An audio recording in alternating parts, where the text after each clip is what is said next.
بسم اللہ الرحمن الرحیم۔ السلام علیکم۔ امیر المومنین بس کیجئے، اتنا کافی ہے۔ ایک مرتبہ دریائے فرات میں سخت طاغیانی آ گئی، جس سے سیلاب آ گیا اور تمام کھیت پانی میں ڈوب گئے۔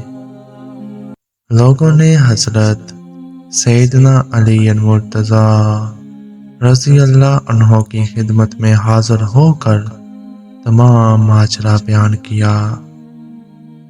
آپ رضی اللہ عنہ اٹھے اور حضور نبی کریم صلی اللہ علیہ وآلہ وسلم کا جبہ مبارک، عمامہ شریف اور چادر زیب تن فرمائی اور گھوڑے پر سوار ہو کر دریائے فرات کی جانب چلے گئے۔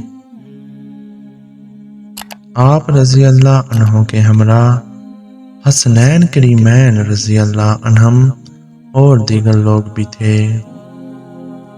آپ رضی اللہ عنہ نے دریائے فرات پر پہنچ کر اپنا عصا سے دریائے فرات کی جانب اشارہ کیا، جس سے دریا کا پانی کم ہونا شروع ہو گیا، یہاں تک کہ لوگوں نے شور مچایا، امیر المومنین بس کیجئے، اتنا کافی ہے۔